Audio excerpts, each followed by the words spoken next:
It's time for a brand new episode of the Bakery Bears video show. This is our lifestyle show featuring craft, baking, and a little bit of history.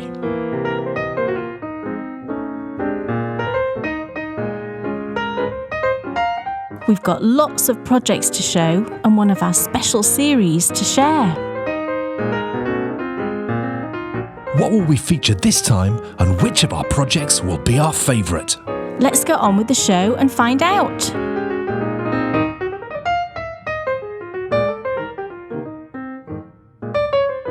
Welcome, everybody, to the Bakery Bears video show. We are back, baby! Yay. And we are very excited. Yes. Because last time, Kay showed you the Crochet Jelly Roll blanket. I did. And you guys went absolutely bananas for it. Thanks, everybody. Which is like, because I know it was like, are people going to like this? I know. Kay was like genuinely like, because you kept it so quiet. Yeah. So for you guys to just like overflow with complete joy and excitement is I know it's a huge relief for you. It is a huge relief, that you like the look of it and excited for the pattern and everything, so that's brilliant. And I've been working away on it, so I'm going to show you my progress today. Watch that space. But that is not why we're excited today. Yes, last time we may have showed you a pattern that will be being released down the road. But last autumn time-ish. Yeah, autumn time-ish. Yes, it's a new type of season. Kay posted a picture of a pair of mitts that she had created for our daughter Bryony. Yeah. And completely surprised, I think you were, that you posted a picture on Instagram, and I think it's your most popular picture ever. I think it was. It had more likes than, probably, I don't know, double what I would normally get for a photo. And at the time, which was just like, I was like, wow, that's cool. At the time, Kay had no intention of ever, doing anything more than just creating these for our daughter Bryony. But you guys went so crazy for it. It set her thinking, maybe I should do a full pattern and maybe I should release them. And that's what you're going to be showing us today, aren't you, later on? Yes, I'm going to be showing you that later. So shall I say what they are? You might as well. So it's the Beetlejuice Mitts. I mean, you might have seen the photo on my Instagram last October, probably. It will have been. Yeah, it would have been October, because I made them for Bryony's birthday. She was watching at the time. I think it's when the second Beetlejuice film came out, wasn't it? And everybody was going nuts for Beetlejuice. And I actually went and watched both films and I really enjoyed them. So I thought, I want to make her some mitts for her birthday. So I did that and, made them in sort of Beetlejuice colours. And I just made those, but I did make notes at the time. Thank goodness I made notes. Yeah. And I'll show you what I've done with those notes, and I've expanded it into a... She's done a lot, folks, let me tell you. Yeah, and I've done something with mitts that I've wanted to do for ages, actually. And I've, finally taken the time to do that. So I'll talk about that later. Stay tuned later on the show. It's exciting.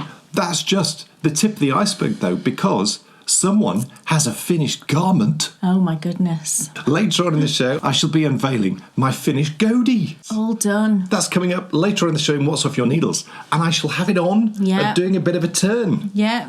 Still, that's not all, because my perfect socks, after a mid-season break... Yes. Kay's first ever mid-season break, actually... It's back. It's lovely. And it's a really sort of cool, perfect timed colourway. I won't say any more because I'll give away what it is. No. So it's going to be just amazing. So yarn dyeing and, of course, sock knitting, and back from our break, and everything seems right with the world. Yes. Balance has returned to the force. Yes. Oh, yes. And, of course, later on in the show as well, we will be unveiling our pick of the projects. Yeah. I look forward to that segment every time now. It makes me think about my knitting in a whole different way. Me too. It's very exciting. Yeah, it's cool. Which of our projects is our favourite? Wait till you see mine. I've done something new and exciting. You're going to love it when you see it. Oh, I know what it is. Oh, yes. I'm not going to laugh at this. I told you I was going to do it. I've done it, and I can't wait to show it to you. Hold on to your hats, everybody. Hold on to your hats, everybody. But of course, to get to all of that, we need to get to the segment which I've been dying for all week, because I can't wait to see what's in that lovely bag. Kate Jones, what's on your hook? Oh, well done. Well done. Right, so yes, in my lovely tote bag, which this is my 100-acre tote bag. Oh. And we've nearly finished making this now on our video little journey for the Summer of Stitching. Yeah. Basically, the bag is made. There's just one more video to come out early next week where we'll just be finishing it off. So there's like top stitching to do and putting on the poppers. In my lovely bag, I have, of course, got my Crochet Jelly Roll. So let me pull it out and make sure that I get all of the yarns out. You've really made some progress, my goodness. Yeah, I have. And I'm going to get my hook as well, because I don't think I told you what size hook I was using. Which I do think, I do always try to say what size of needles and things I'm using. But I think it really is so variable with, gauges of things that sometimes it's not really that, not relevant's the wrong word, but you would find your own gauge. So I might be using whatever size hook I'm using, but you might want to use a different one. But anyway, I'll tell you. But here is my Crochet Jelly Roll. So this is where I'm now up to. Look how lovely. I'm on the blue stripe. So the last time you saw this, I was on the third stripe, the orange one, I believe. So I've done pretty much 3 more stripes since then. And yeah, I'm on the blues now. Oh, it's so lovely. That blue is gorgeous. Yeah, I really wanted to get to the purple by today so that I had like what I'm considering to be my full rainbow. I've added pink in because I always think there should be a pink in a rainbow. And I haven't put in indigo because indigo is just a very dark blue, isn't it? And I just thought that might be too contrasty with all of these lovely, bright, fun colours. So I thought, right, we will not have the indigo because we've got a blue stripe anyway. And I'm going to add in pink, because I just really wanted pink in there. It would be wrong, wouldn't it? I've started working on the pattern. I have started writing the pattern, which is different. It's an entirely different genre for me. But, what I'm actually doing is I'm just approaching it the way that I approach writing knitting patterns. I'm not using any other tools is the wrong word, but I wouldn't even know what I would use anyway. I'm literally just writing the pattern as if I was teaching someone how to make the blanket. And I will be putting in, because although it's a simple stitch, I've used linen stitch, so we actually only effectively use what I would call a double crochet in this country. In America, that would be a single crochet, and chains. So you've only really got one crochet stitch. I am still going to put in a US conversion. So what you'd be able to do is, at the beginning of the pattern, I'll say, for US instructions, go to page whatever, and therefore if you were printing it, you can just print that bit, or you can just skip to that bit. So effectively I'll be kind of duplicating the pattern, one with UK instructions, one with US instructions. I just think that is for me, that makes most sense to do it that way, and I think it will be the easiest for people to read, rather than just saying at the beginning, oh, if you're in the US, you need to convert where I say double crochet to single crochet.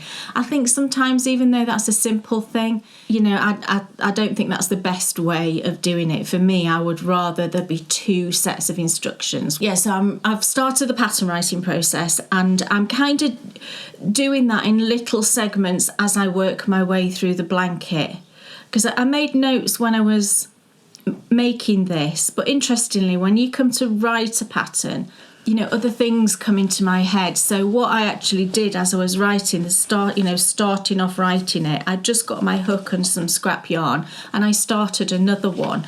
And, as I was working, like the very beginning bit, I was writing it, and then I was writing the next bit and working a bit more and writing it, rather than having to sort of just remember what I did, which, because this is a new thing for me, writing a crochet pattern, I've found that that's the best way of doing it, because I'm not missing anything then. I know that I'm getting everything in there. And I will put video tutorials in this pattern. I'll do, there won't be, it won't need a huge amount, because once you've got to grips with it, you're away. But, I will start off the blankets. I'll start at the very beginning with the first strip, and I'll do a tutorial for that, how to start your first strip, get going on that, how to finish off at the top. And then I will go to the second strip, and we'll obviously start that, adding it on, and how you work that, and then how you finish off at the top. And then everything following that is the same. And then there'll just be the border.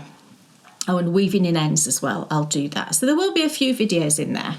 I think I did put at the beginning of the pattern that it would be useful to have a basic knowledge of crochet. But that being said, if you were to follow the videos, I think you probably could do this as a beginner, because, the written instructions will be written in a way that suits people who are crocheters already, but also for very new crocheters, that it's written in a very clear, straightforward way, and not using any kind of crochet jargony terms that people who are newer to crochet might not understand what that means. Do you know what I mean about when I say that? But yeah, it's just looking so lovely. I'm loving this blue strip, and I'm just changing yarns whenever I fancy changing. Sometimes I run out and I'll change, and sometimes I'm just like, oh, you know what, I fancy doing a different shade of blue now, which is what happened here. I was like, oh no, I did run out of this one here. And I will have, I'm writing into the pattern as well how much the first strip weighed and how much you can get out of 10 grams, for example. So this is, I'm crocheting this one with fingering weight held double. So these are the two I'm working with now. And sometimes I've got quite a big leftover. So that's when I will just think, oh, I'll change colour now. But sometimes I might only have like 5 grams or something here, or 7 grams. And it's those ones that I tend to just use up all the way and then add in the new one. And where we add in yarns as well, I'll do a video of how to do that as well. That's another one that I will add in. Because I tried a few different places, if you like, of where to change yarn. And I think I've come up with what I feel is the simplest to actually work, and also the best in terms of how it looks. It looks nice and clean with the changeovers. So yeah, that will also be another one in there. So yeah, there's a lot of work that goes along with producing any pattern really, but particularly this one, I would say. It's not something I'm really familiar with, writing crochet patterns. I just want to make sure that everything is in there. And then we'll go through a bit of a test crocheting process as well. I don't think that actually will take too long, because this is quick. It's much quicker. If you've knit a jelly roll blanket, this one is, I couldn't tell you how much quicker, but it's a lot quicker. Crochet is generally quicker, isn't it? So yeah, it is a lot quicker. So I think when I get to that sort of test crochet place, what I will ask my testers to do is, could you just work me up initially? Could you just work me up a little sample? So like 3 small strips, add the border, just so that I know that the pattern is good. And then, they can then go ahead and start their own blanket. But I'll know by going through that little test process at the beginning that I can get to a point where I'll be able to release this whilst my testers are still working on like a big blanket, for example. Because I worked up a little swatch sample within a day. It didn't take me long at all. So yeah, that's all of the things that are sort of going on in my head. And this is where I'm at the moment, up here. And what I was going to tell you, yes, the hook size. So I'm using fingering weight held double, which is roughly equivalent to a DK, and I'm using a 4mm hook. I love these Clover Amores. They're my favourite hooks, these ones. Something that I had to look into as well when I was writing the pattern was, in this country, hook sizes are always done on millimetres. But of course in the US, I think it's a letter that's tended to be used, so I had to sort of find a conversion for that, and it is actually on these hooks. So this is a size G 4mm, so that was another little thing. There's lots of little things like that where I think, I've just got to research that and find out about that, and it adds in a lot of time and research. I'm enjoying it, actually. It's because it's new for me, it's something different, and the process is really enjoyable. Yeah, so that's what I'm up to. So I'm hoping by next time that I'll be into like back to the red and the pink, because I'll get this blue one finished, and then we've just got purple. Can't wait for the purples. My bag of purple yarn is really pretty. And then I'm going to go back to red. So I'm going to do 2 repeats for this. So this will be 14 strips wide. I'm not sure how long it is. I did measure it. I think it's about 50 inches, but I might be wrong on that. So don't take that as read. But I just crocheted until it was a length that I wanted it to be, because that's what you would do. You would just crochet the first strip to the length of the blanket that you want. You can go back and add in more length. You can do that. But ideally, you would crochet the first strip to the length that you want, and then you just add all your others. I also went back and finessed this edge. This is the finishing edge. It wasn't quite neat enough for me. So I went back actually, and I ripped back a row on all of them and went back to the red and finished it off slightly differently, and then worked forward again. So as I'm going through it, I'm continuously making sure that the little finishing things are as neat as they possibly can be. And as I'm crocheting it, I'm thinking, is that the right way to be doing that, or can I be doing that a different way? But really, really loving it. And thank you all so much for your enthusiasm, and I'll obviously keep you posted on the progress of that. So Dan Jones, what's on your needles? It's the Roosty, and the problem is, because it's such tiny yarn, even though I've knit on this absolutely loads, it doesn't look like I've done very much. No, it's slow. So this might be the last time that you see it for a little bit, and I'll just get on with working on it. But it came out of hibernation, I think, last time, and so much so that our daughter Bryony was like stunned. Yeah, she was. She'd forgotten that I'd even done it. Yeah, she was like, "How did you do that? How? What?" She was like, "Yeah, I know, it's crazy." It's all great, to be honest. There's no criticisms at all about any element to it. The pattern's easy to follow, and it's just, the challenge is merely knitting colour work with fingering weight yarn. It's, like I say, the Roosty tank top, it's Ella Gordon designs, and it's Jameson Smith yarn. Don't have the ball bands, but it's dark brown, light brown, dark red, pink and cream. Those were the colour names. That's very helpful. Though that's not the colour names at all. That's just how I've written it there for you. Okay, right. So we'll cover it next time I show it. I'll definitely go into detail on the next self-contained knitter as well. Right, yeah, we'll find the exact colours, because the Roosty pattern, the colours that were in there were like reds and oranges, and I just, that's not really not reds and oranges, blues and oranges, sorry. And that's not really my palette, because this is for me. So I substituted in all of these colours, and it's jumper weight, isn't it? Jameson and Smith 4-ply jumper weight. It's lovely stuff, isn't it? Oh yes, great. I mean, I think it's probably the best yarn for colour work, because it's so grabby, isn't it? And yeah, I mean, the only yarn that's better is Let Loopy. Right, but in terms of a thinner yarn, I would say this one is. Definitely. The next time we show this, I'll make sure we've got all of those colours so that I can tell you exactly what the colours are. I wanted it to be this sort of slightly neutral but pink leaning. What a shock that there's pink in there. Quite right.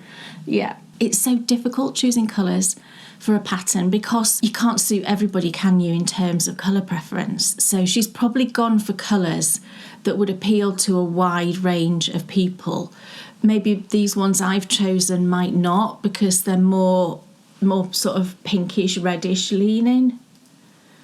But, it's the great thing, isn't it? You can swap out colours to get it to suit you. It's brilliant. That's the great thing about colour work. I love it.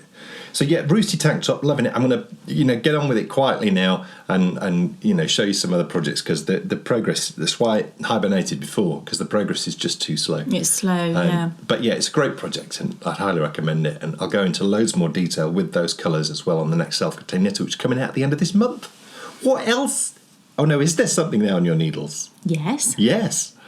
Let's find out. Okay. The next thing on my needles, it's Dan's socks. I need to just briefly talk about socks, actually, because these are the only socks I've currently got on the needles, which for me is kind of unheard of, I'll be honest. And I've had this bit of a thing lately. I mentioned this, I don't know if it was on the last show or the one before, but I'm sort of a bit upset with the 75-25 base of yarn because I've got a lot of yarns up here that are 75-25 and I don't know, I did start another pair of socks actually, which I do have. I just started the rib and it was with some new yarn that I'd just got and it was the 75-25 base and I don't know, it just seemed really thin and sort of cottony. This was what went on in my head right when I cast on this other pair. I was knitting them and I'm like, do you know what this yarn feels like? And I've not had this yarn I'm going to mention to you for years and years, and they do still produce yarn. I checked. Can you remember Wollmeiser? It's a German brand. It was huge, wasn't it? A few years back. We might be going back 10 years. Everybody seemed to be using Wollmeiser, and I think the reason they were using it was, do you remember that massive shawl? Oh, what was it called? It was a circular shawl that everyone was knitting. Something to do with stars or something. Oh, I can't remember it. Somebody's shouting it at me. Was it Megan from Stockinette Zombies once knit one in like a week or something ridiculous? Gosh, that's going back some years, isn't it? But I think Wollmeiser skeins, I think it was Wollmeiser lace, they had something like 300 grams. They were huge things. But I did get a skein of Wollmeiser when I was in Loop, I think, years and years ago. And I always remembered that although it was merino, it felt like cotton. It was really, really strange to me. Sort of like, I remember it came in like the skein, it felt like a rock. It was twisted so tight. I just always remember it feeling really cottony. And I did knit something from that. I forget what it was now. When I cast on this pair of socks the other day, that's the feeling I got. I thought, gosh, this feels more like a cotton yarn than a merino because there's no bounce. There was no sort of give as such. It felt quite kind of stringy. And I'm just a bit upset by the whole thing. And I'm not landing this on any dyers or anything like that because it's down to it's the base. It's the base. And I don't know if something has globally changed, if there's some kind of thing with merino. I don't know. So yeah, I'm a bit like this. So do you know what I did? I thought, do you know what I want? Do you know what I'd like to do? I would like to knit a pair of socks from like a tweedy fingering weight yarn, a tweedy sort of fairly robust Regia sort of yarn. So I actually looked up Regia tweed and you can get it, but the colour range is very limited. So I did a bit of research and I've ordered a couple of skeins from, is it something like Lindo Hobby or something? I think they're in Denmark. And I can't remember, I think it might have been Lana Grossa that I ordered. And anyway, they're on their way from Denmark and I'll see what, hopefully I'll have a pair of socks on the needles next time that's going to be making me happy because I'm just a bit upset about the whole 75-25. I do knit socks with the other base that I dye on, the 85-15, and that's lovely. It's plumper, it's softer, it's rounder. And maybe that's my problem, that I've been knitting a lot with that. And then when I've gone back to the 75-25, it just feels a bit stringy to me. So, all that being said about my whinging about being unhappy with the sock yarn, I'm not far off finished this pair of socks for Dan. Now, when I show you this sock, don't be alarmed, because yes, we've got pooling going on, people, and it's not pretty. Thankfully, they'll be in shoes, so that's okay. So... And the feel of the yarn is great. Yeah, the reason I've carried on and I'm knitting these socks is because the yarn is lovely. It's the Drops Fiesta, and this one is Fairy Tale. I'll show you it in the... because it's lovely in the ball, and I've seen someone knit a pair of socks in this, different size, and it looks beautiful. It's coming out like this purely because of my stitch count and my gauge. So it's... you know, someone else knits a pair of socks with them and it'll come out lovely, I'm sure. But when I realised it was doing this awfulness, I showed it to Dan and he's like, it's all right, I like it, carry on. So I thought, well, do you know what? I am, because he loves the socks, the previous socks I knit using this yarn. You love them, don't you? Yes. You had them on yesterday, I think. And... yeah, so I just wanted him to have another pair of socks with this yarn. And I know it's awful, isn't it? It's dreadful. Because what happened, it wasn't so bad on the leg. It was doing a swirly thing, can you see that?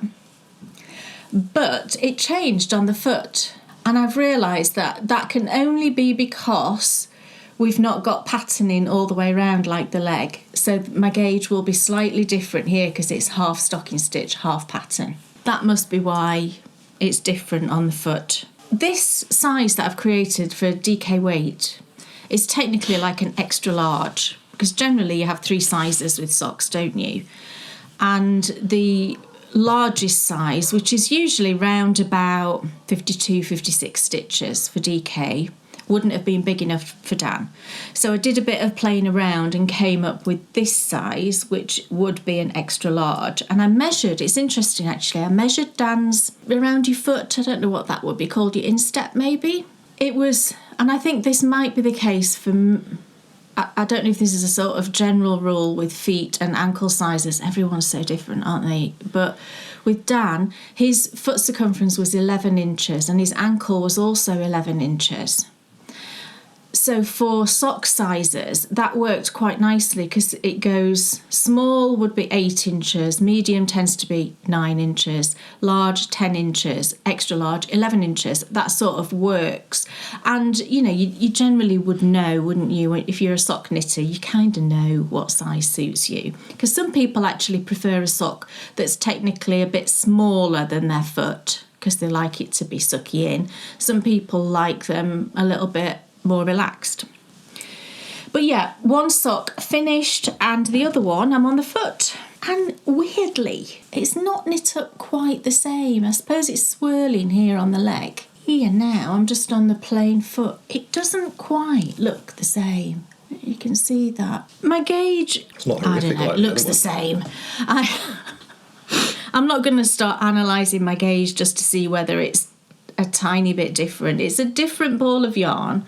You know, I've used 2 50-gram balls. I don't think that can be what it is. It's probably just tiny differences in gauge, isn't it, have just affected the way that it's knitting up. But I'm on the foot anyway. So I put in this texture pattern. Now this, I've been knitting this particular pattern a couple of times. This is the second pair I've knit for Dan now. These socks are being knitted for a reason, let's say. So I'll talk about that later, a bit later in the year. I'm really enjoying knitting them. I'm using 3.25mm. These are Chow-Goo Bamboo, which I love. I really love wooden DPNs. Oh, I really love wooden DPNs. Saying that though, when I was having my bit of my sock fallout with the yarn, I thought, oh, maybe I should just choose some different needles, because sometimes just knitting on different needles can re-energise your feeling about something, can't it? And I remembered that I really love knitting with the Addi Calibri. Do you know those metal ones that are coloured? And I thought, oh, I might pull those out actually for my next pair and use those. It's the ones that have 2 different tips. One tip is slightly blunter than the other end. I quite enjoyed the novelty of that because I never used the blunt end. I always used the sharper end, and I still don't know why they make one end blunter than the other, because, well, why would you do that? The sharper end It wasn't like higher sharp. It was just a really nice point. So I can't imagine why you would choose to use the blunter one, but maybe I'm wrong in that. I don't know. Anyway, I really liked knitting with those needles, so I might pull those out when that Tweedy yarn comes to knit a pair. That might be fun, might it? Things that go on in your brain, it's crazy. But yeah, I'm really enjoying these, and these will be done for next time because these have been my bedtime knitting, and I've been getting through, I don't know how many rounds each night, but I'll get to a point where I'm close to the toe and I will just bring it downstairs and finish it that day, and then Dan will have another lovely pair of socks. I can't wait. Sorry, look. Oh, sorry about that, everybody. Thankfully, they spend most of the time in shoes. So that is true. Yeah, that's true. Right. I won't have to look at them once I've finished them. Me neither. So, yeah. Speaking of socks, after a mid-season break, Kay's back. Yes, this year she's been dyeing up yarn inspired by the movie You've Got Mail and then knitting it into a perfect pair of socks. As we work down the foot, what will the next colourway be? Let's find out in the latest episode of My Perfect Socks.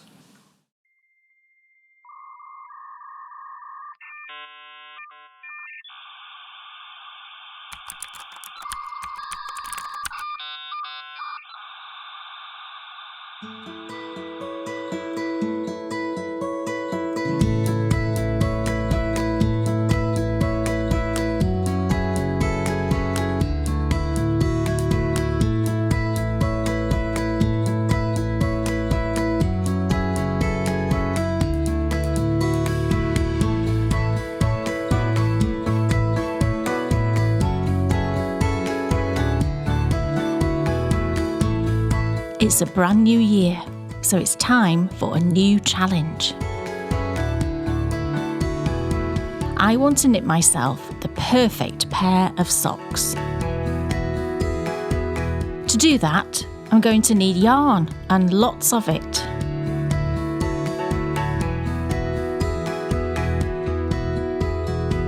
The inspiration will be one of my favourite films. So together, let's create my perfect socks.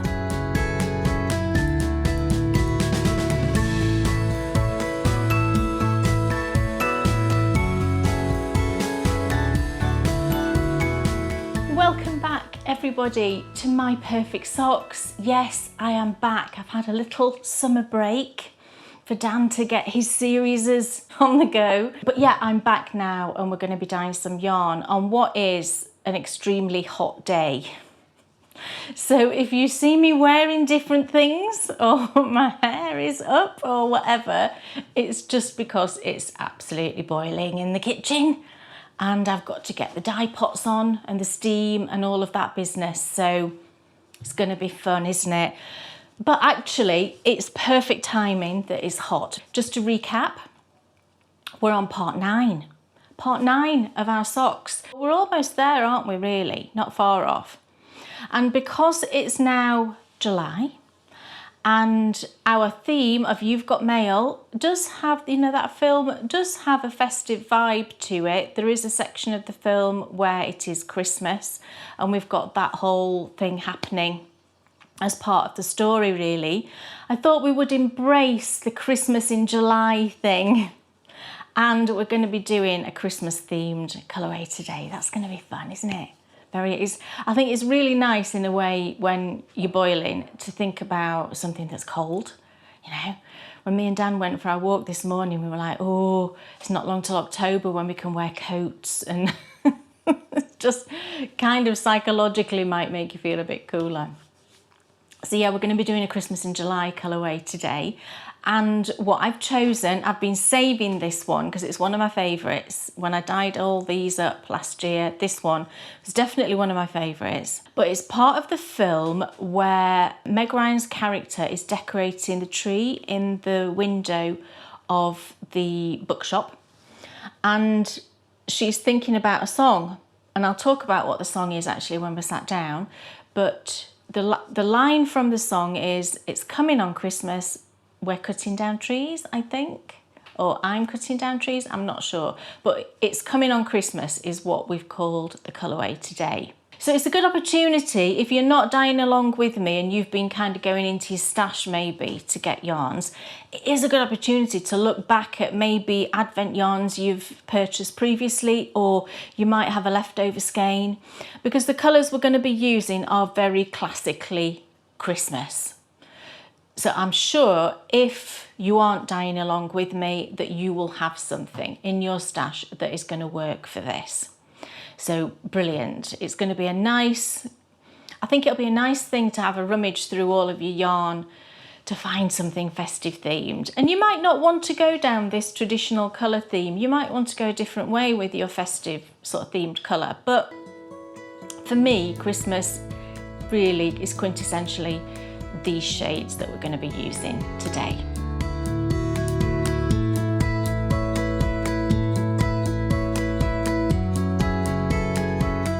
Okay, so here I am. I'm not going to say cozied up in the corner because that implies warmth and we don't need that. I'm sat down and I'm ready to have a little chat about the inspiration for today's colourway. So yeah, it's called It's Coming on Christmas, and the whole line in the film is it's coming on Christmas, we're cutting down trees, something along those lines. And it's from a Joni Mitchell song. Everybody watching this might know that already. I hadn't heard of the song. I only know the reference from the film You've Got Mail. So actually I went and looked up the song, and it's not called that at all. Again, you will all know, you're all shouting it at me. The song's actually called River, and not really about Christmas. And doesn't she say that in the film? Meg Ryan says, you know, something like she was decorating a tree and thinking about this song, and it's not really about Christmas at all. But it just came to her mind, I think, because of that line in the song, and it brings up that image, doesn't it, of going out and cutting down trees. That's not something we do here. Do you know, isn't this funny? We often see on Hallmark films, and maybe in reality this doesn't actually happen, I'd be interested to know, but we do often see on cheesy Hallmark films, they'll go out and they'll cut down a Christmas tree from like a Christmas tree farm type thing, and you choose one and you cut it down yourself. Is that a real thing? Do people do that? It's not something that we do here. Last year we did get a real Christmas tree for the first time in quite a few years, and we went to a Christmas tree farm, but they'd already been cut down. You know, they're cut and leaned up, and you just go and you choose one and they net it up and away you go.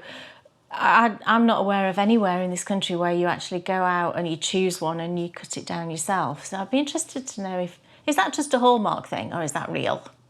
I like to think that somewhere it's possibly real. That's where the inspiration for this particular colourway came from. It's that very specific scene in the film when it's Christmas and she's decorating a tree, and it's just all so lovely and festive, but also it's quite a melancholy moment for her because she's thinking about her mum who has passed away, and just memories and things like that. And I think Christmas can do that, can't it?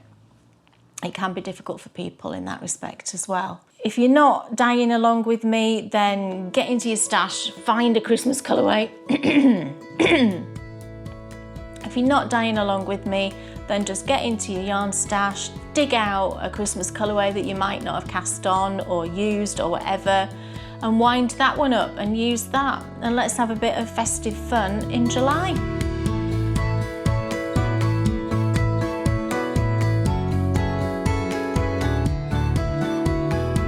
First of all, I've got my saucepans that we dye in.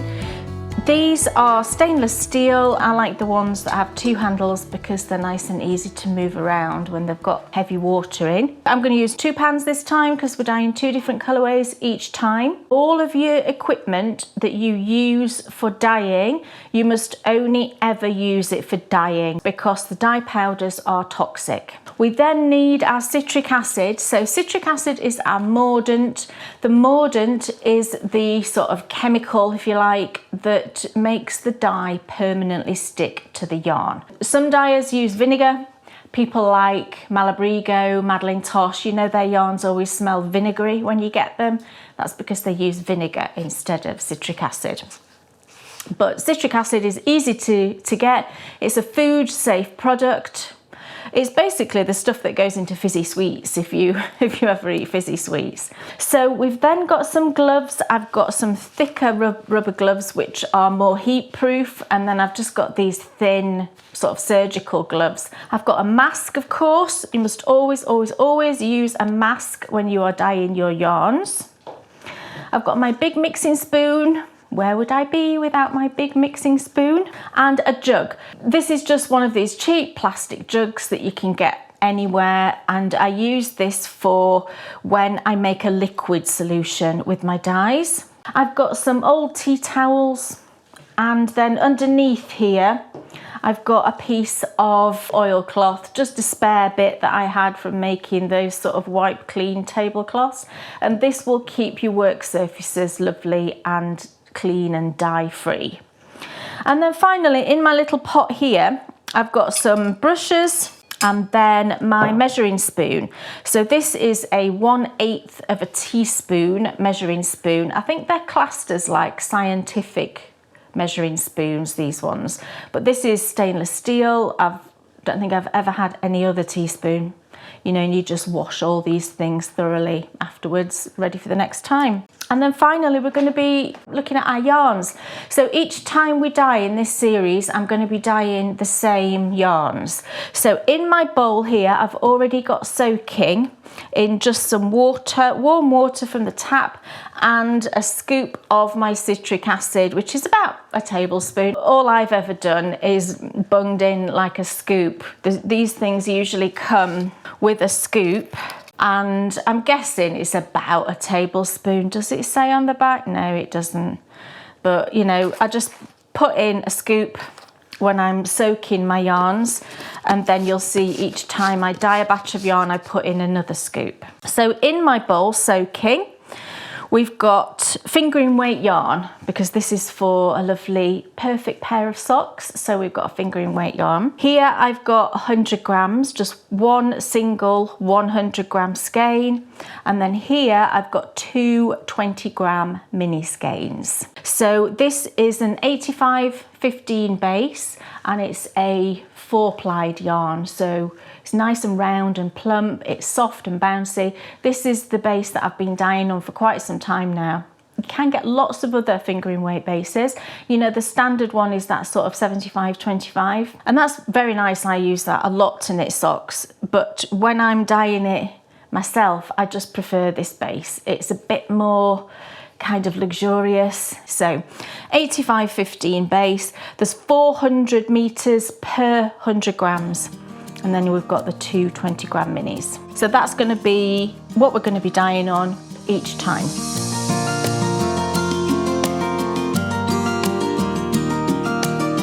Right, so what dye colours are we going to need today? So we're going to use 4 colours. 3 of them are landscape dyes and 1 of them is jacquard. Now we've essentially got 2 greens and 2 reds. And you can really interpret that however you want to. If you don't have these exact shades, you might have something similar, or you might want to use different shades of green and red. It's really entirely up to you. But I'll tell you what I'm going to use. So the 2 greens we're going to use are both from Landscape Dyes. And the first colour is called Fern. This is... Now, it's funny because when I think of ferns, there is a myriad of greens, isn't there, in ferns? And there are some brighter greens and there are some more subdued, moody greens.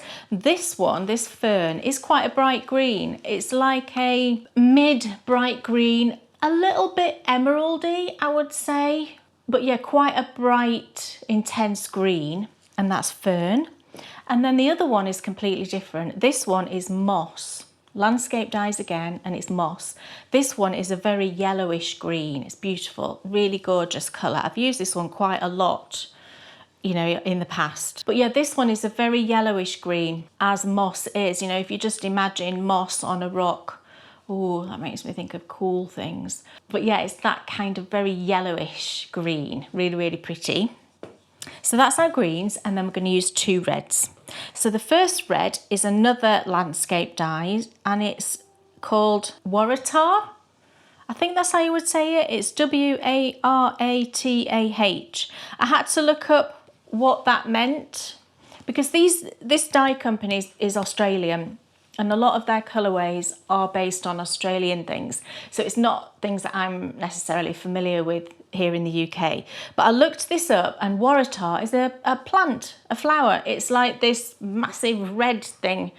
It's very tropical looking, quite a deep red. Yeah, so that's what Waratah is. It's like this big flower plant thing. And I'm preaching to the converted. If you are in Australia, I'm sure you'll be very familiar with this plant. It's not a red like burgundy. It's not like that.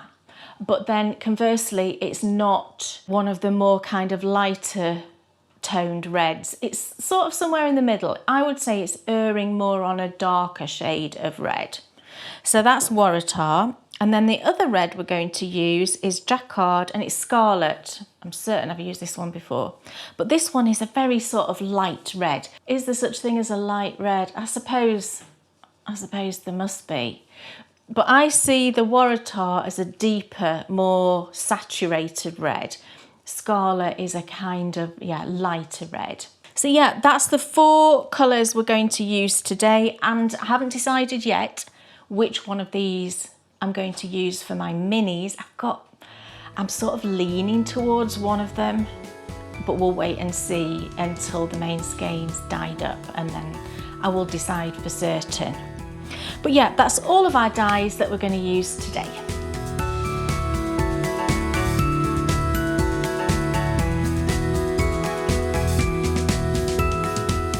Okay, so in my pot, it's only about a quarter full with water there, and that's heating up nicely with some citric acid as usual. So I'm going to get my skein of yarn into the water. So just squidge it out.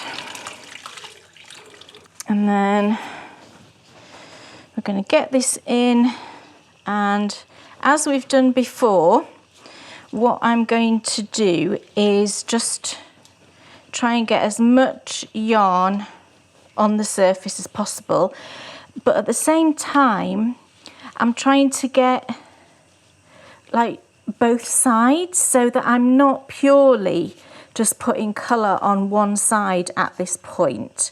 So, you know, once it's in, I kind of pull bits up, just sort of muss it up a bit.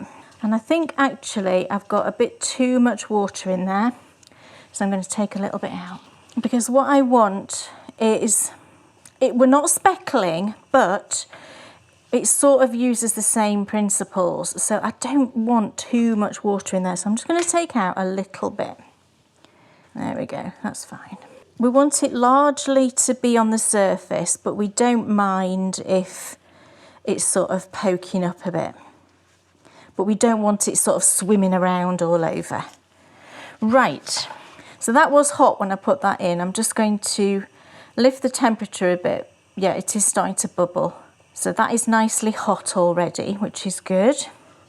So I'll just turn it down just to keep it sort of simmering. So what we're going to do with this colourway is we've got 2 greens and 2 reds, and we're going to layer the greens first of all and then the reds afterwards.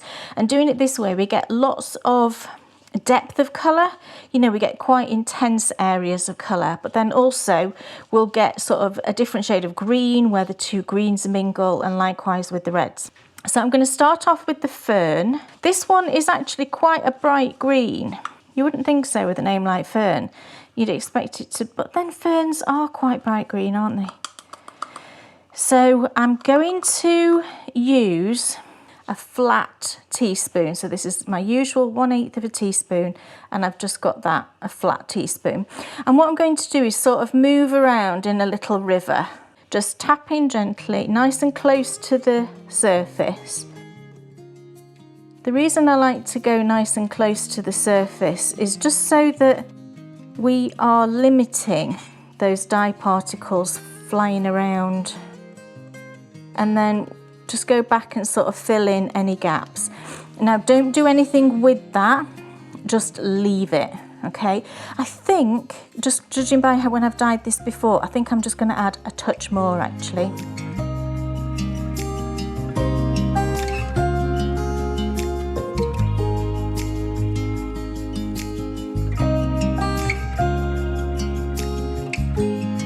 I'm going to go straight in now with the moss. Now this one is a very yellowish green, so the contrast of the two together is lovely. And we're going to use about the same amount. I tend to use maybe a smidge more, but on your spoon it probably looks about the same.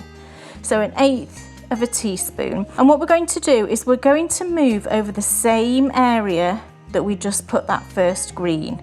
And you can see what happens is you do get movement of the dye, so it will gently go into other areas like here, but then because we're not going to touch it, we will get these really intensely dark areas. It's really lovely. So I'm going to go over the same area with the moss, but at the same time I might just veer off a little bit so that we get a little bit of the yellowish green on its own, kind of. So away we go. Don't worry too much about it, just do it, you know, just have a bit of fun.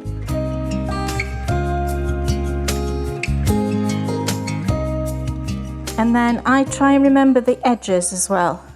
So find a couple of edge spots and I just put a bit of, you know, maybe the yellowish or the other green or whatever, just right on the edge, give it its own little area. That looks good. We've chosen a couple of places there. Lovely. We now need to not touch this. We're going to let it set as it is like this. And what will happen is over the course of about 10 minutes or so, you'll see that you know, some of the dyes, like I said, start to sort of just swim into the yarn, but then others will stay put.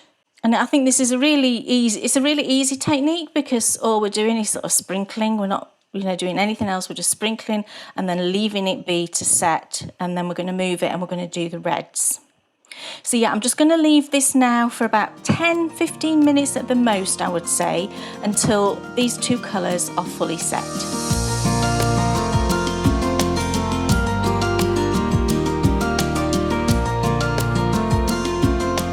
Okay, so that's had a good 10 minutes, just sort of slightly simmering point, and I've just got my big spoon, and if you just sort of find an area and just tap on it, you'll see that there's not a lot of bleeding sort of going on there. Can you see? That's fairly well set, I would say there. You might get a little bit of movement, don't worry about that, that's fine, but it's largely set, which is perfect.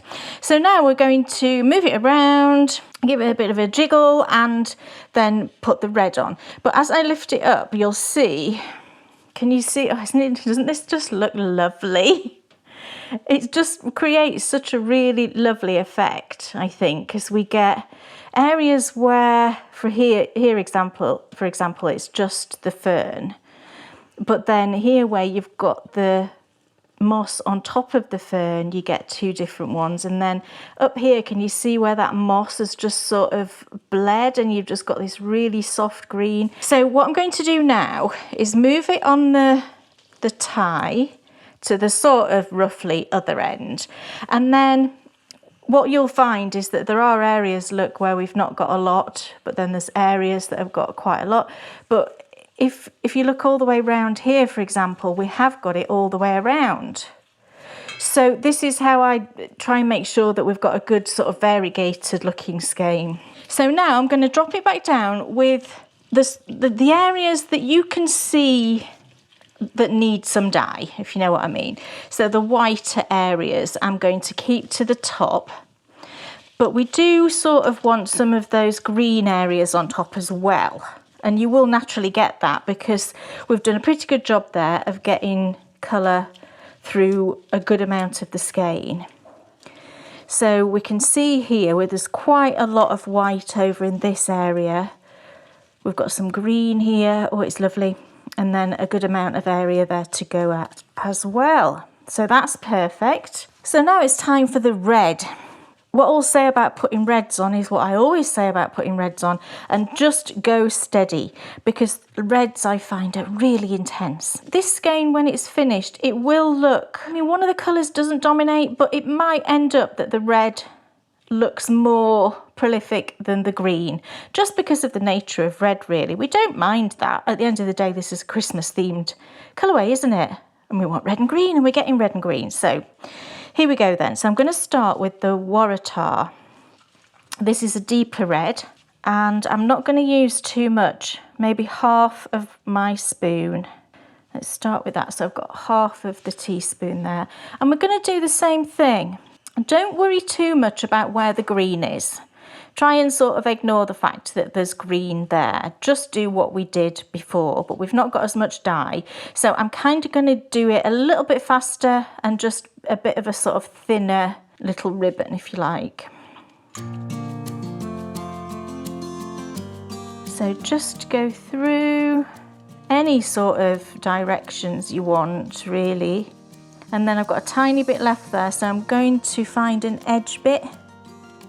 Put a little bit on, a little bit over there maybe. And I'm just going to judge, do I think that's enough?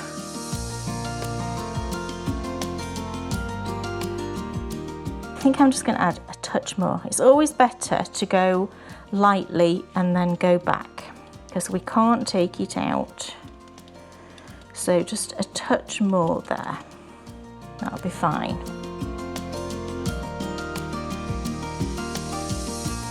And now we're going to get the scarlet.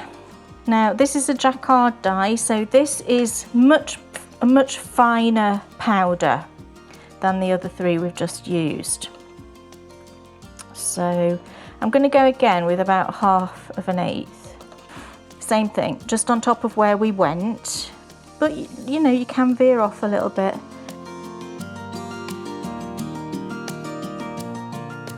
Just move your way around, maybe a bit over there. Now it might not seem like a lot that we've put in there, but it is reds are really intense, and it will bleed in and it will deepen and develop as it sort of cooks away. So I'm now going to leave that for another 10, maybe 15 minutes, because it's red and we want to be sure that we give it enough time. Same thing, just keep an eye on it, and then after about 15 minutes I will check that we've got a good set on that. As a final little thing, just to make sure we're fully set, I will raise the temperature up for 5 minutes or so that it's just simmering away nicely once I know that all the colours are set, just to make sure the red in particular is really well set.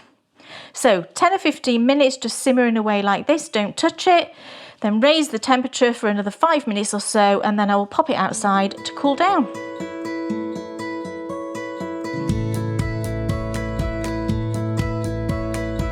So there we go, that's our first and main colourway all dyed up, and it's cooling down outside. So come back in part 2 when we're going to dye up the coordinating minis, and then we're going to get to the knitting. So I'll see you back soon.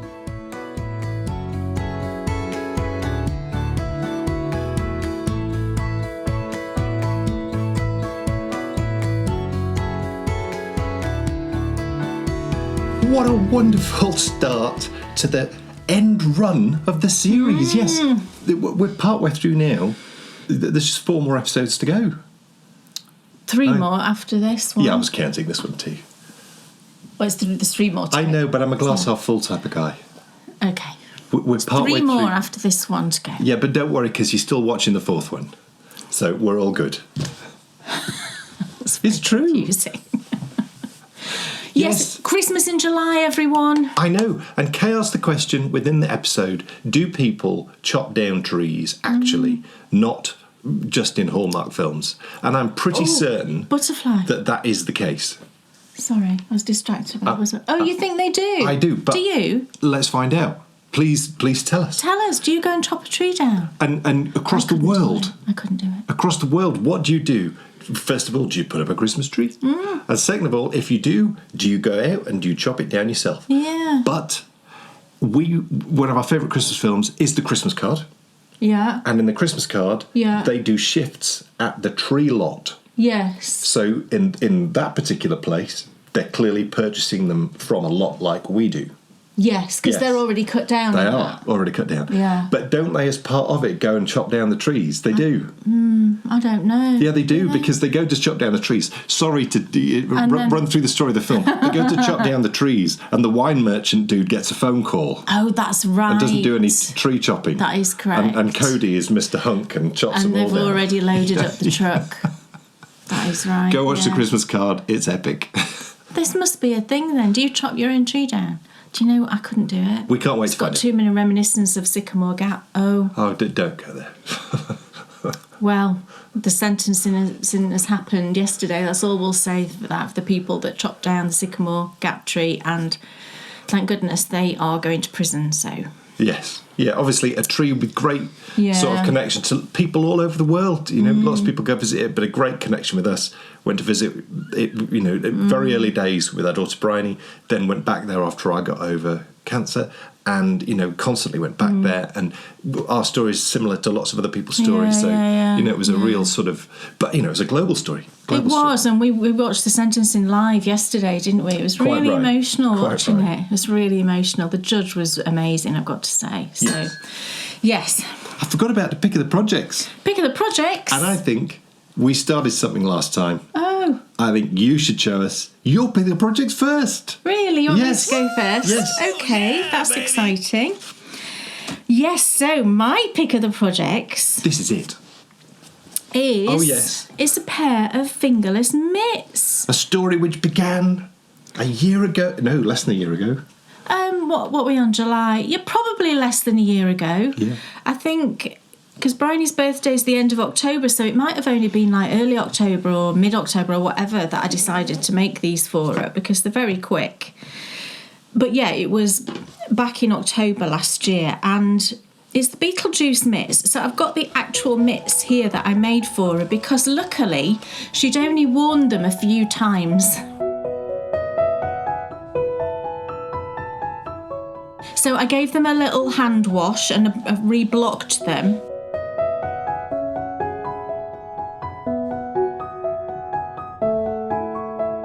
And they look perfect, to be honest. So I'll pop them on. Here are the Beetlejuice mitts. Aren't they fun? I mean, they really are fun.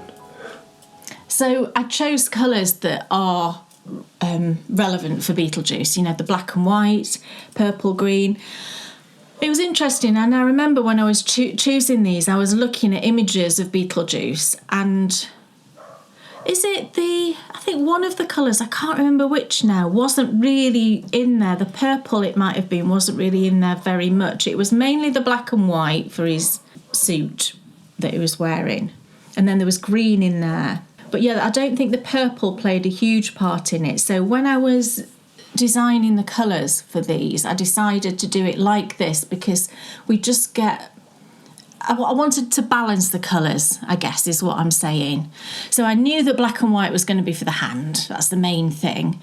And then we're using green in the cuff, and then just a hint of the purple down in the cuff. And then for the tops here, it's the purple. So it balances it all really nicely, I think. So these are the original mitts that I made for Bryony. You know, from when I posted this photo back on, you know, in October on Instagram, and it got such a lovely response, I was like, gosh, you know, maybe I might write up this pattern. And I sort of shelved it for a while, because I knew that this was something that I would want to release at the relevant time of the year. So we got to July this year, and I'm like, do you know what? I'm going to pull out yarns for that. I did actually put yarns aside when I made these. I didn't have the exact green. I've used a slightly different green when I've reknit this one I'm going to show you.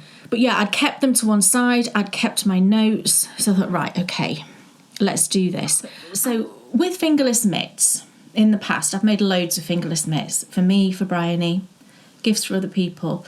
And I've always just knit the same size. And that's always been fine. However, I had a realisation of something which I should have realised before, and it's so silly that I didn't. But when we did our advent calendar last year, there was two projects. There was a hat and fingerless mitts. It was a matching set. And I had so many people, and there was only one size of mitts. And I had so many people comment that they'd had to cast on more stitches because it just wasn't big enough for their hands. And I was like, oh, gosh. I'm always disappointed with something. I'm always thinking I should have done that. But I really was kicking myself for not putting in at least one extra size in that. So I knew when I did these, I thought, right, do you know what? I'm going to look into the whole sizing thing for mitts, mittens, gloves, same thing. and I'm going to put in a few sizes, and that's what I've done. So I did some research on hand sizes and all of that, and again, it's so variable, isn't it? It's the same as feet sizes, but I sort of treated it in the same way, in that if I can put in 3 sizes, then hopefully I'm covering a much more broader range of hand sizes. So I've done that. So we're going to have a small, a medium, a large. So the small, which technically is this one, would be to fit a 7-inch hand circumference, so around here. And then the medium will be 7.5, and then the large will be 8 inches. And I got one of my friends, actually, when I was texting her the other day, I said, oh, can you just measure your hand for me? So she measured her hand and she measured her daughter's hand, and it came out that her hand was the same as mine, 7.5, and her daughter's was 7 inches, which is the same as Bryony. So that very tiny bit of research is telling me that I'm probably on the right track. And then I thought, right, and I will put in a larger size as well. So what I did, so I've got this pair. I then wanted to knit a size large. The difference between the sizes when you're doing mitts, essentially the thumb gusset is the thing that changes, and then the lengths of things. This is the size large that I knit up. And you can, if I hold the other one next to it, you can see that green is slightly different, but essentially it's the same mitt. So we've got here a size small and here a size large. And I gave this one to Bryony and she put it on her hand and she said, it's a bit big, Mum. I said, yeah, it is, but it's not. It gave me a good idea. Putting it on my hand gave me a good idea. This is the size large on my hand, and it is roomy. So I think that gave me an idea that I think this one would be a good size large for somebody with a hand circumference of more than I've got. It is large on me, but not falling off large. So I think this is a pretty good size. So after I'd knit this one, what this allowed me to do as well, that I'm always finagling, and I'm always like, can I do that better? Can I do that better? So when I cast on the stitches over the gap for these, I cast it on in a slightly different way, and it worked really well. And I picked up the gap stitches and closed the gap, and it closed perfectly. So there was that. So I thought, right, that's the size large, and I'm sort of happy with that. So I wanted to just test the medium. Now, this is where the fun begins, because, well, not begins, this is where it gets even more fun, let's say. What I decided to do is to choose entirely different colours. Because sometimes, you might see a pattern and it might be themed, particularly in this case, it's sort of Halloween, spooky, isn't it? And you might dismiss it, thinking, that doesn't really interest me. So I wanted to knit it in different colours just to show you that if you choose, you can choose whatever 4 colours you want. And you can knit a pair that would suit you or to a different particular theme. So I just went into my stash and just chose 4 yarns that I thought looked really nice together. And I've started another pair. I'm just past the thumb gusset. And I've got to say, I just love the colours of this. Great. So this is the third pair, I should say, that I've knit up. And this is the size medium. So I chose essentially 3 shades of pink, and then this dark colour here, although it might look black, it's not. It's like a really dark plum. So with this one, the tops of the cuff and the thumb will be this medium pink stripe that you can see here. And isn't that just lovely? So that's the size that technically fits me, and it does. And there's the thumb. So I'm just really loving knitting these. I think this has sort of replaced my lack of sock knitting this past week, which is why I'm probably not going insane, because I've not got several socks on the needles like I normally do. Because it is essentially, you cast on like you would do for a sock, you knit a cuff like you would do for a sock, you knit a little bit of body, and then you do a thumb gusset increases. I suppose you could relate that to the gusset. I just realised something though. You historically have always tended to be knitting socks, finger and weight socks for me. Yeah. Because I've always been running out of them. Yeah, yeah. And now we've decided that actually that's not the right move because the thicker weight lasts longer, feels better, blah, blah, blah. Yeah. And so perhaps the need isn't as... Maybe it is because I have noticed... Because I've knit a lot of pairs for me this year for Sock Stash. I think I've got like 9 pairs I've already knit for me for Sock Stash.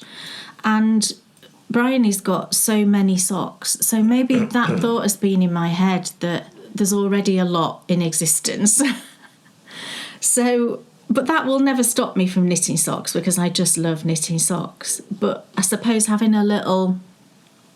tiny break, it won't. I mean, as soon as this yarn comes that I've mentioned, I'm going to be casting a pair on. It's meant that I can work on these, and mitts are so quick, and the colour thing for me has been the thing I've really loved.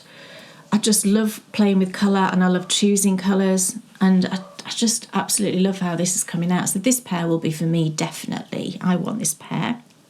And then I will knit the other one of these, because there is somebody in our family that I'm sure these would fit, and I'm sure she likes Beetlejuice. So my plan is, once I've finished this one and I'm happy with the sizes, I'm going to fully complete the pattern, and then we've got a pop show coming up at the end of this month, and I'm going to ask on that pop show, that's our patron only podcast, I'm going to ask on that for a few testers. I just want one for each size, so I'll be asking people to measure their hands for me, and yeah, if they've got 4 yarns they want to use, it doesn't have to be Beetlejuice themed, it doesn't have to look like this, it can be any 4 yarns that you want. And it's a great use of leftovers as well. You said sports teams, didn't you? Yeah, I mean, sports teams would be great, wouldn't it? Colours of sports teams. That would be really fun. I might have to make myself a Detroit Lions pair. That would be super fun. So I've just really enjoyed them. So although this pattern will be called the Beetlejuice Mitts, I just wanted to show you that you can do whatever you want with them, and it just makes the most perfect gift as well. You can just use minis and leftover bits. I will in the pattern say how much yarn is used for each pair. It's really not a lot. I think the size small weighed like 35 grams or something like that for the pair. It's not very much at all, and because you're using 4 colours, you're going to use most of the in this case the black and white. The purple is hardly anything because you've just got those 2 little bits and that bit there, and even the green's not very much. So yeah, great use of leftovers and theming them, and sports teams, or Christmas themed, autumn themed, anything you want really. So I've just really, really been enjoying them and whizzing through them. You could knit a mitt, I think, you could do a pair, I think, in a weekend if you weren't doing anything else, and you've just got a relaxing weekend. You could easily make a pair in a weekend. So yeah, I'll keep you posted on that. But my aim with that is to get the pattern out kind of sometime in September, so that it's ready then for early October, and for people who want to make a Beetlejuice pair or whatever. Just a few weeks then. Want. Not long at all, really, is it? That's so cool. Yeah, not long at all. How exciting. And they do look gorgeous. Yeah, and having the 3 sizes in there has been brilliant for me, because I've wanted to do multiple size mitts for a long time, and I've just not had the space, the design space to really focus on that and get it done. So I've done that now, and I'm really pleased. And I love my gusset increases. I've not used make one left, make one right, because I just think they're a bit of a faff. I've used a different increase, and it's simple. And what I've done is, when I created the gusset increases, I made sure that the increases were within each of the colour stripes, so that you don't get any blips, if you know what I mean. It's very, it just goes straight across. You can't see the increases necessarily because they're within each of the colour stripes. So a lot of work has gone into just such a little thing, but I've loved it. Really loved doing it. Yeah. So it's time for my pick of the projects. You may recall that some episodes ago, Kay showed a sock where she had knitted a couple of rounds of one colour, and then she'd gone into the main colour for the sock. it is the sort of perfect way, in my humble opinion, of doing. You do a contrast heel and toe. Yeah. If you want to sort of like Bookend it, yeah. Balance it out throughout the whole sock. It's crazy not to have a bit at the top, because the heel and toe, if they're in shoes, you're not going to see it, are you? So it's perfect to do a couple of ends at the top. So as you may recall, I really was quite taken with it. I decided that I wanted to do the same thing. And also as well, I realised that I've only knitted contrast heels and toes once or twice. Wow. It's a complete disgrace. And it just comes down to total laziness. And it's not that I'm lazy at all. I'm not lazy. You forgot on the last pair, I think, didn't you? Yeah, I just forget, because it's not habit, because I've not done it. It's like, what are you doing? You're missing out on an absolute... If you've not tried it, I remember the first time I tried it, I'm pretty sure I might have only done this once. I was like, this is brilliant. And it wasn't difficult at all, putting in a contrast heel. Then obviously a contrast toes. Easy. But this, oh my goodness, look at it. He's done such a lot. It's stupendous. Twisted rib. It's the flurry socks. I've knitted these before. I thought you hadn't. You said you hadn't. Well, I've now realised that I have, but that's fine. I don't mind. I've knitted the Whispers in the Walls before, and the Sherwood socks before. So it's the flurry socks, but I've never done them like this before. Never done them with contrast heels and toes before. The colours are just perfect. You can hold it up to give it the best, Yes, I get wish the there right was. angle. I wish there was more to show you, everybody. Okay, so I'm only going to tell you what this blue is, because You'll find out about the green later. You'll find out later. Yeah. The blue. Move on. I asked Dan what colour he would want to knit the socks in, and he said, "Oh, a blue." So I dyed him up. Did I? You did. Okay. I asked you because I was dyeing you on that day, and I okay. said, "Oh, I'll dye you one up if you want. What colour would you like?" And you said blue. So I dyed him up a blue. And because I knew that he was knitting the flurry socks, which are a winter-themed pair, I thought, oh, I'll do him a nice icy blue, nice winter blue. So that's what I did. And I used... There's some silver in this. There's a silver and 2 shades of blue. I can't exactly remember. I didn't write it down. I just literally dyed up one skein. But it's such freestyling. I was. It's such a nice shade of blue. So that's the blue, and you'll find out what the green is shortly. And he's got it cast on. Yeah, and it's a twisted rib for the flurry socks. So yeah, the flurry socks, they were part of a little collection, actually, a part of a winter collection where I wrote a story that ran through the 3 pairs of socks. And this particular pair has got down the front of the sock, it's got like a lovely twisty sort of lace panel. It's not cable, it's like a faux cable. And then all around the rest of the sock, it's got like a little... It's that dot stitch, isn't it, where in this case it looked like snowflakes falling. So a really, really pretty pair of socks. And in the pattern I used Cascade Heritage, I believe, when I knit them up in the pattern, in a grey and a cream. And I think having these 2 colours will be lovely. So very, very pretty. Always love a bit of twisted rib as well to start. And as Kay was saying, it's a really good way of making, if you do an untidy rib, which I actually don't normally. 1 by 1. If your 1 by 1 rib is a bit untidy, because it can be tricky, can't it? If you do it twisted, sorts it out. Yeah. And if you do a good rib and you do a 1 by 1, it looks like soldiers. It looks marvellous. Standing straight and true and lovely. Yeah. So brand new pair of socks cast on. Very excited about these. And I'm going to make it a new thing, contrast heels and toes. So I won't always do the thing at the top, because then that'd just be too much. Less is more, folks, less is more. Well, quite often as well, if you were knitting a larger size and you'd only got a 20 gram mini, you probably wouldn't have enough for cuffs, heels and toes for a size large. Yeah. Medium, you can just squeak it out, I think, as long as you don't do a really long cuff. But just doing that little bit is good, isn't it? Yeah, it absolutely is. Loved it. It was great fun. And so, really thrilled to have done this for the first time. But then I'm equally as excited now, because I've only managed to do it, like I say, once before, to actually do contrast heel and toe.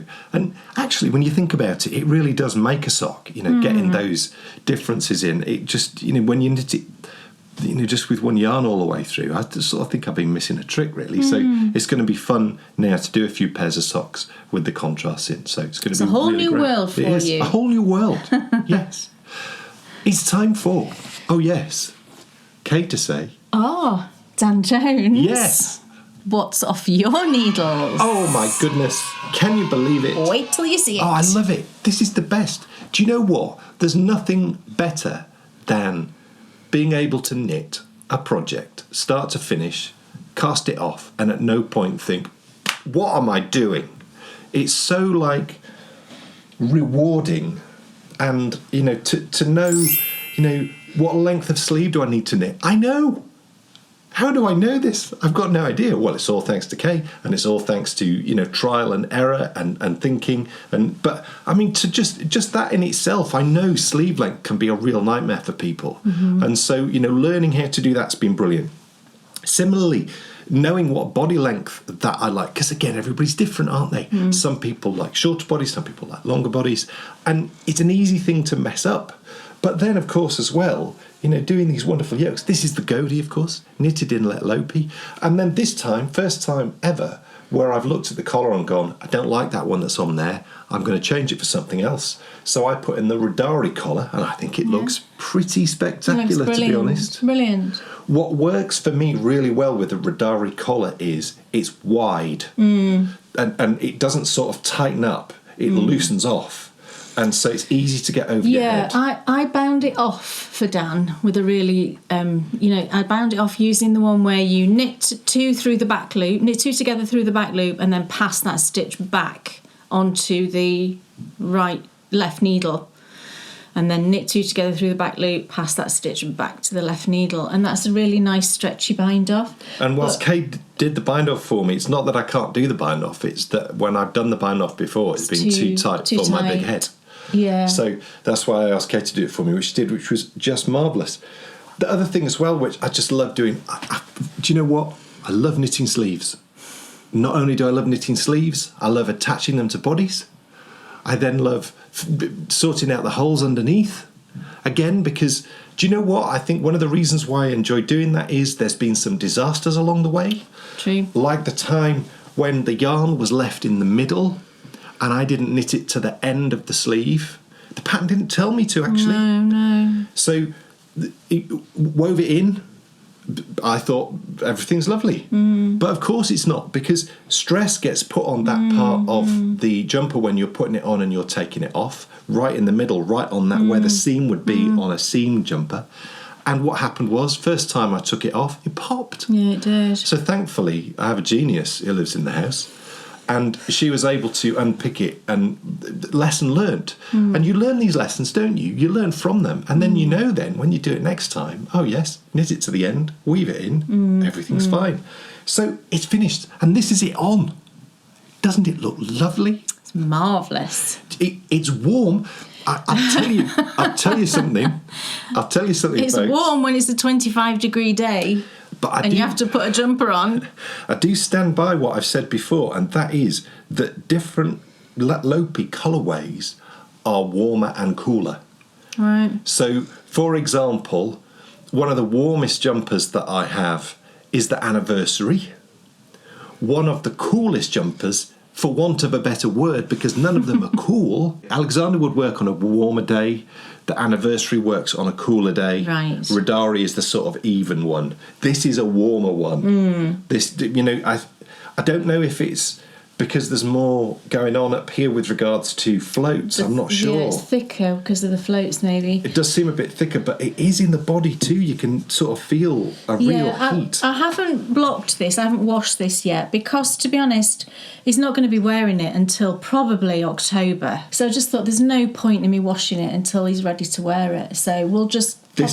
We'll pop it away, and then I'll give it a wash and block in September or something. I should be wearing this most definitely on the second in this year's series, 2-part series of Winter Walks. Yeah. Yes. Oh, yes. I'm very much looking forward to wearing this. It's a great colour on you, though. And yes. I think that green just lifts it. I keep mentioning that green, don't I? Because I've changed that colour. But it's so lovely, isn't it? Look at that. Absolutely gorgeous. So now it's time to cast a new one on. You could see that in a shop in Iceland. And you would purchase it. Not the freezer shop in England. I'm not talking about that.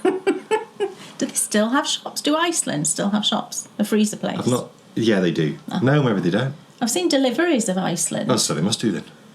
I don't know why you'd want a delivery from Iceland. Anyway. So, time to cut on another one. So I'm going to be going through my books and deciding what the next one will be. We need to decide what colour, don't we? Yeah, no, always exciting. Yeah. It's the most fun thing to do, making these jumpers.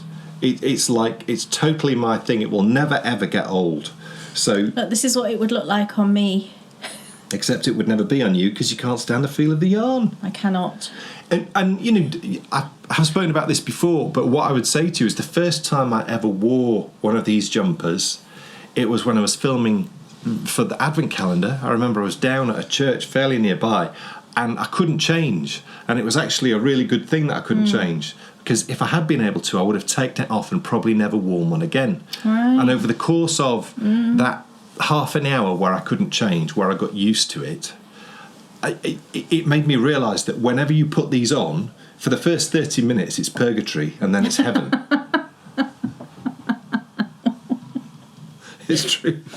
It just remains so for me. It itches and itches and it's awful and it's awful. And then it gets to a point where suddenly it becomes one. You acclimatised. It becomes one with the rest of your body. It becomes like a second skin. It's marvellous. Highly recommend knitting a little. So light as well, isn't it? And waterproof too. Yeah. Look, brilliant. What a what's off your needles. Amazing. Absolutely stupendous. And with that, it's time to get back for more My Perfect Socks. Oh yes, time to dye up the contrasting yarn and then of course get to the knitting. So let's enjoy the second half of My Perfect Socks.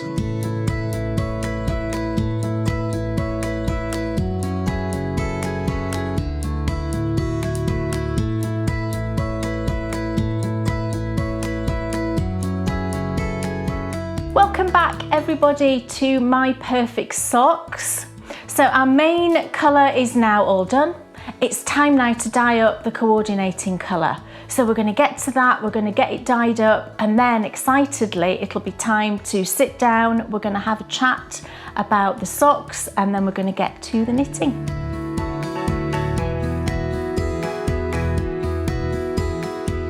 Okay, so we are on to our minis now. What I've decided to do is to use the moss. I think mossy green minis will be perfect to go with this colourway. And I've never used the moss in its sort of pure form, so I think it'll be fun to see the colour as it is. And I love mossy greens. I think it's got a beautiful festive feel, slightly foresty, just absolutely lovely for this kind of Christmas tree theme we've got going on. So I've got about a third full, I would say. And into that water, which is heating up nicely now with some citric acid, about a scoop again, a tablespoon, I'm going to put in, I'm doing this by guesswork, but I'm going to go with about a flat eighth. And let's just see what intensity of colour that gets us. So in it goes, look at that. I love to see the colours going in and just watch it blend through the water. It's just so fun.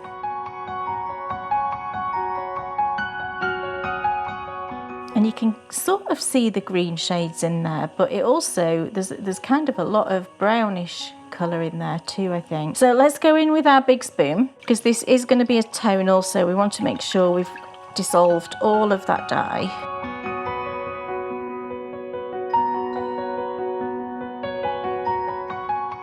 It looks brown, doesn't it, in the water? It is going to be interesting, this, because I don't think it's going to look brown on the skein at all. I do think it is going to look like a mossy green when I dip it in the water. It just shows you what colours go into dyes, really. You know, there's so many shades go into each of the colours. Yeah, I can see as I drop that back down, I can see it's a green shade. It's that kind of really pretty sort of pond-like green that I really like.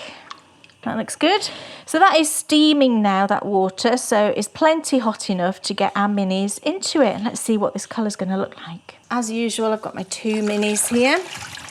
Give it a squidge. So let's drop a little bit in and then we'll lift it out and see what the colour looks like. Oh, look. So you can see it is, at the moment it looks like a pale mossy green, but it's definitely a green, not a brown. That's so fun. Let's get it in. So I always, as I'm dropping it, move it around, and then as soon as it's in, lift it up. Oh wow, it's lovely. And drop it back in. We're going to need more dye, definitely. But what a pretty colour this actually is in this form, in this sort of pale form. I'll show it to you in a sec, because I do want this to be slightly more of an intense colour. Just thinking about all of the minis that I've dyed already, you know, I want it to have that same saturation level, I guess. But look at this colour. Isn't that just the prettiest shade? Oh my goodness, I love it. It's like that sort of yellowish green. Really pretty, but we definitely need this to be a bit darker for what I want it for. But you know, if you like greens, those sort of yellowish greens, this is just so pretty.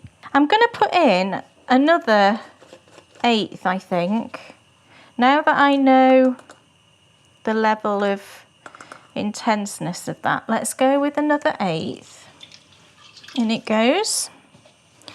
Such an interesting dye because of how it looks in the pot versus, you know, what it looks like when it's on the yarn. Oh, I really love this colour though. It's beautiful. So a good stir, and then back in quickly, move around. When it's all in, up, move, back down. That's much better. Oh, it's lovely. And keep moving it around. What I do to get a nice coverage for tonals, just keep moving it around. If you got, you know, if you were doing a full skein, do the same thing. And then you know that you're going to get a really nice coverage all the way through. You will naturally get some tones in there, but it won't be too, you know, like one half one colour, one half the other, which is what we don't want for this. Now look at it. Oh, isn't that lovely? That's the sort of intensity that I wanted. I love this colour. Right, so now we're happy with that shade. We want to bring it up to a good temperature, so I will let it come to the point of just about boiling, and then I'll turn it off and pop it outside to cool down with our main colour.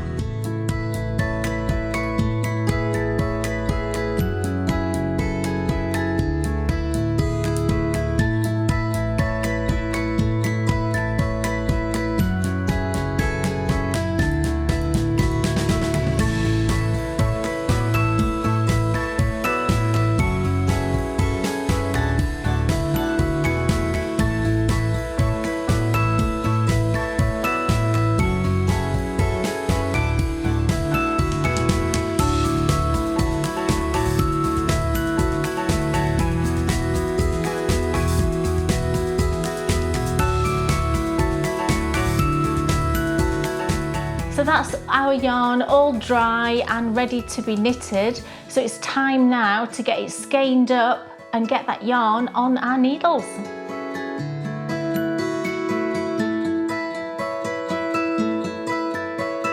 Okay, so we've got our beautiful yarn. Oh, and doesn't it look lovely and festive? I love this green. Oh, that's so nice. And I think it just picks up the green in here so, oh, just beautifully. I'm really glad I went with the green. And we'll have a look at, I haven't even like put these with my others yet, so I don't know what it's going to look like. That's going to be fun. We'll do that shortly. But yeah, our main skein here is just gorgeous. I love the greens in particular, because the reds, although they do speckle, I always find red a difficult colour to speckle. It does want to just sort of bleed into the yarn. But the greens just look absolutely gorgeous here. So let's hope we get that little section when we knit them into our socks, fingers crossed. So yeah, we need to wind this lovely yarn, and then we can get to the knitting, can't we? Now what I will do, because I want to get that really pretty bit of green there, it's pretty good on both sides, but you can, you know, if you want to pick and choose which, say for example, you have dyed a whole skein of yarn and you might only intend using half of it for whatever project. when you're winding it, you can intentionally get the bit you prefer, if you know what I mean, because if you, for example here, I want to try and get these really intense greens just here. So when I wind it, I want to start winding from the end that's coming from the inside here. And then that means that the last bit I wind will be this outside edge. If conversely you wanted the colours that you can see more on the inside, then you can grab the end that's coming from the outside of your skein. And then, for example, you know, if you had a skein of yarn that is kind of half and half, this is how things can end up looking if you were knitting, you know, two big socks, for example. You might find that one sock has got way more speckles, for example, than the other sock. And this is why it happens. It's because the outside of the skein might have more going on than the inside of the skein. But we've tried to avoid that with this. You know, we have got a good amount of colour all the way through, but I particularly just want this bit here. So that's why I mentioned it, because you can engineer it a little bit when you wind your yarn. So I want to wind it from the inside so that that pretty bit of green that I like is the last bit I wind. I'm going to put it on the skein so that the where I want to pull from, that's going to be in the middle of my skein, is here on the outside. I hope that makes sense. So let's get this on the Swift in this orientation.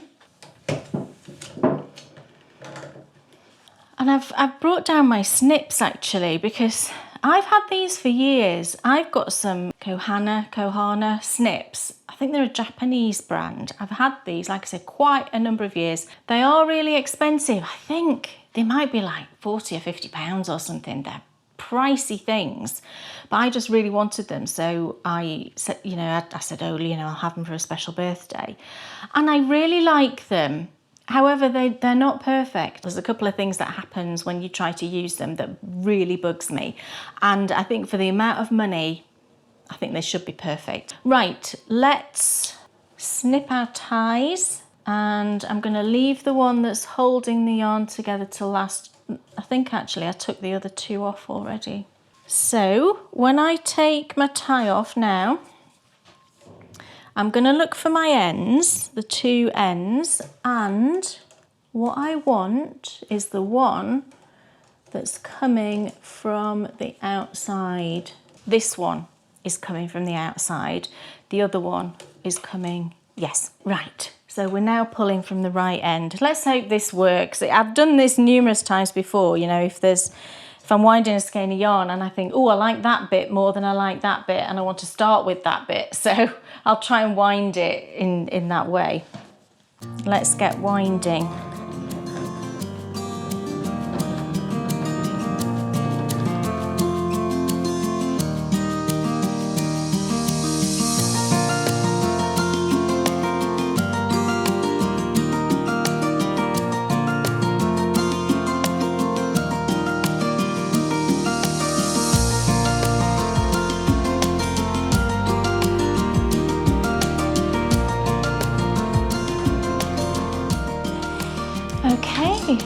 That went well, and I think what I've learnt, right, about this dodgy ball winder is that if I take my time winding, I get a way better result. It's boring, it takes twice as long, but it's brilliant. You know, the skein I get is way better.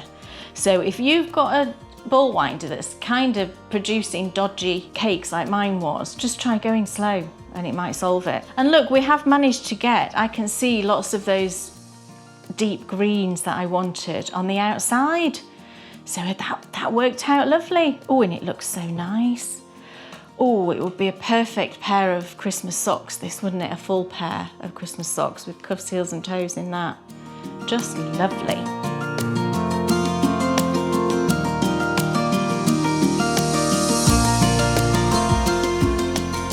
Okay, here we are with our lovely yarn. Oh, it's so pretty.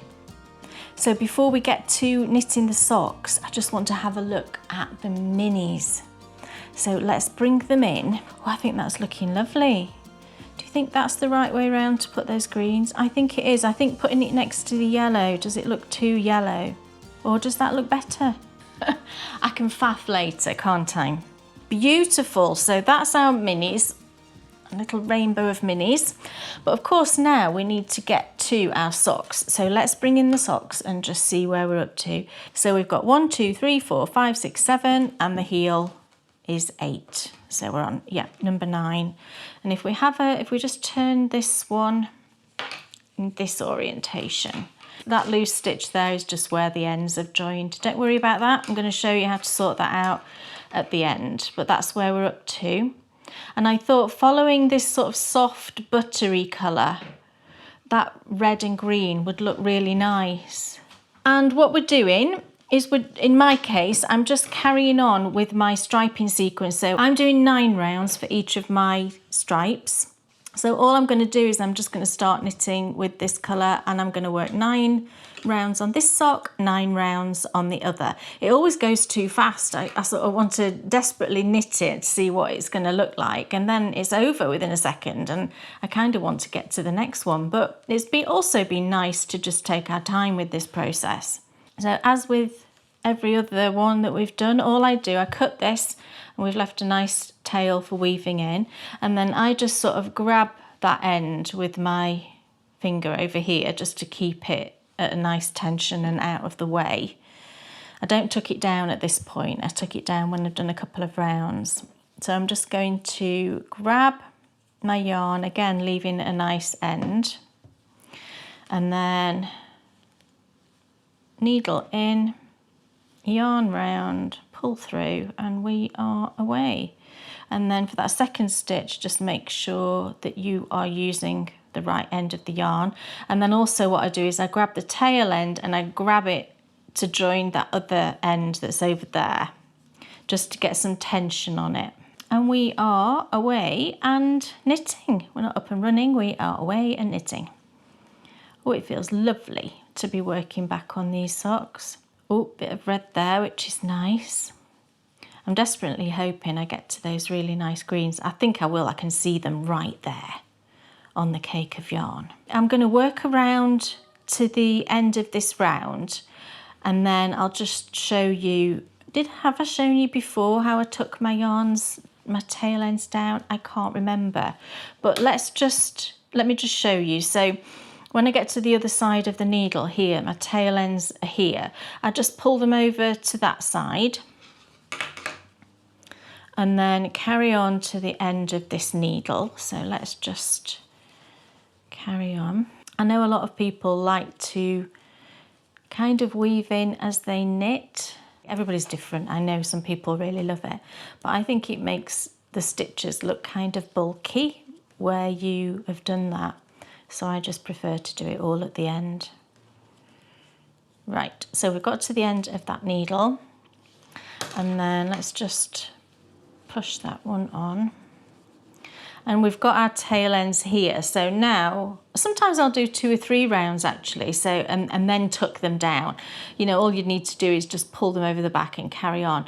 But what I usually do is just do 1 round, and then I get my tail ends and I tuck them down, and then I will find them up here. So pop your hand up and find those 2 tail ends and just pull them down so they're coming out of the bottom of the sock here. And I like to keep my tail ends quite long so that they're all coming out of the end here, because then what you can do is you can kind of find the ends and just give them a little tug there, and it tightens up that area and just keeps it neat while you're knitting. I just like to do that. So I can now carry on. So 9 rounds on this sock, then I'll move to this one, 9 rounds on this one.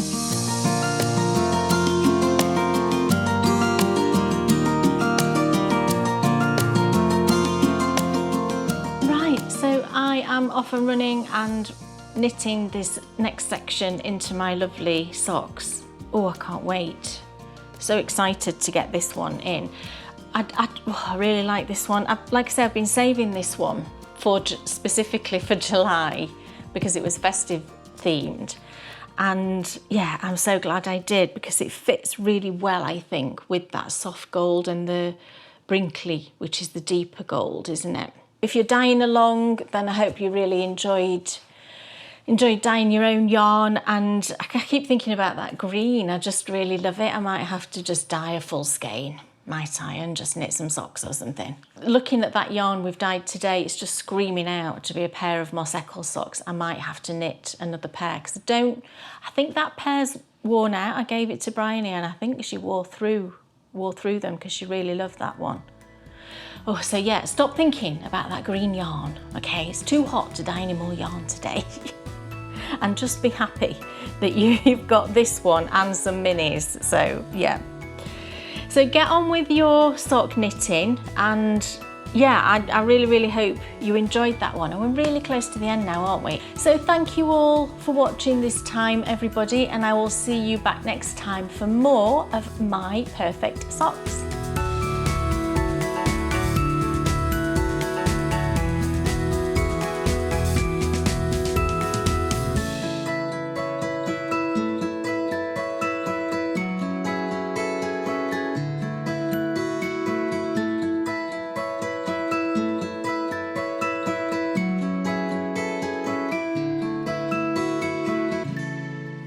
What a wonderful episode. Balance has been returned to the force. And the socks. Oh, yes, they have been knitted. Yeah, there's the moss that I mentioned at Dan's. That's the socks I'm using in my socks. That's what Dan's using, because I had another one. But what about the actual socks? So here are the actual socks. So that's cool. So you've seen the moss knitted in to a sock in my flurry socks. But now here's the My Perfect socks with the It's Coming on Christmas. Yeah, so What a knitted colourway. the next section in. There it is. It's difficult to show. Let me just show you one sock. It's impossible, isn't it? Here we go. There we go. So it's a lovely, just speckly, variegated-y, red and green goodness, I think. Really, really pretty. And that's my skein. Just up close. Really lovely. And the mossy green, I think, is just perfect with it. It is, but I think it looks better with my blue. It does look good with that blue. It absolutely does look good with that blue. Yeah.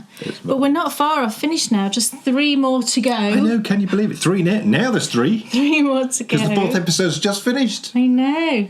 Lovely. I wonder what's going to be next.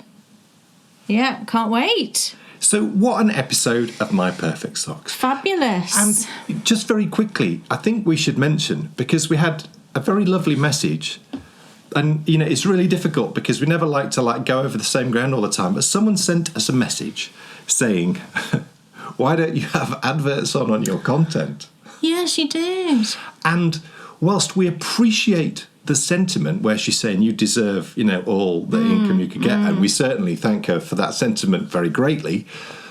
For those of you who don't know, the reason why we don't have adverts on is because when this became our job, if you go back and you watch episode 24, part 2, we said that we had looked into, and nothing's changed on this front, we looked into ways of making it so that we could carry on doing this and make this our job. And turning on adverts would pay us such a small amount of income that it was just impossible for us to use that as a way of making this what it's become. No. So we explored other avenues, and that avenue that was obvious that would work to us was by going on to Patreon and by our patrons signing up, supporting the show, and thus avoiding us ever having to put ads on. Because the crux to all of it was, and one of the sort of founding beliefs of us, is we don't enjoy ads. So if we're watching something, ads disrupt the flow. And the other thing as well that I think has always been important to us is that everything you see on our channel, we're in control of. So there could never be an advert for something that maybe... Because at the end of the day, if you were watching our show and there was an advert for something that we didn't like... It would be just wrong. It would be wrong to us. And that's the other reason why we don't have any paid sponsorships. We don't accept yarn, to do anything with, really, or anything to do anything with, because we want to pay for the things that we then talk about. So when we say something's good, we're saying it because it is.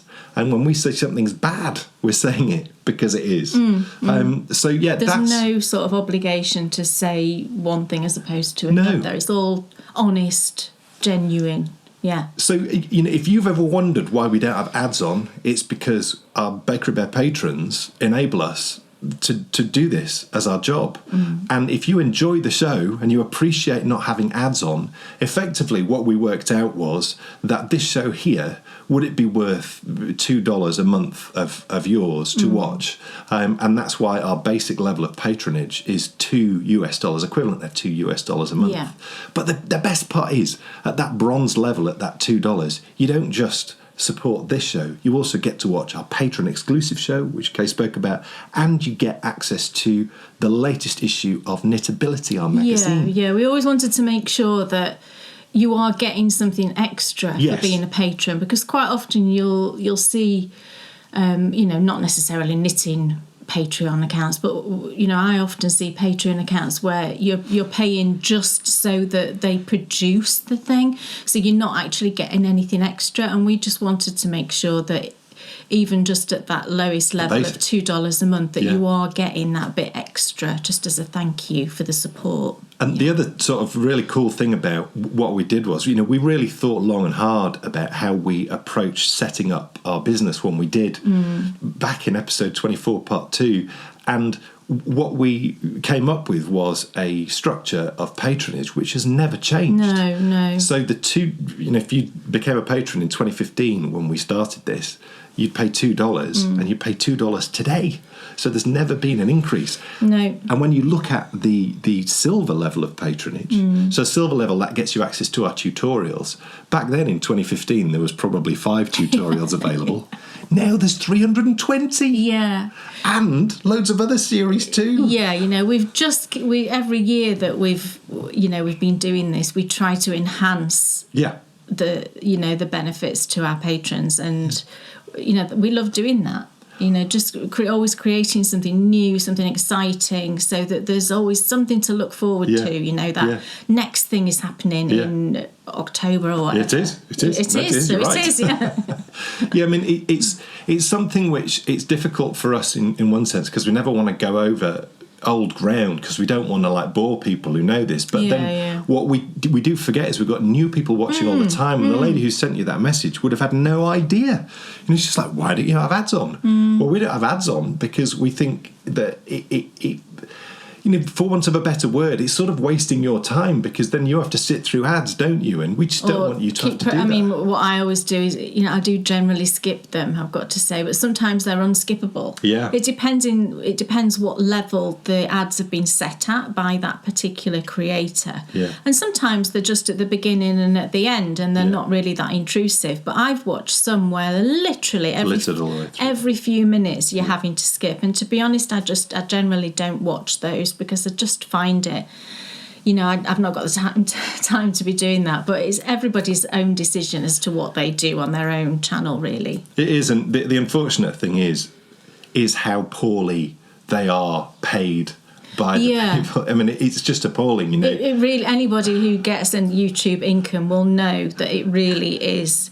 You unless you are one of these, people who has millions of views, that's what you need. Hundreds of thousands of views. It's got to be in that level for it to be close. It needs to be for it really to be an actual income that you could live off. Yeah. If you are in generally, if you're in our world, I would say that it's really not a level of income that you could live off. It's usually when you see people doing things like that, it will be as like a secondary hobby type income. Yeah.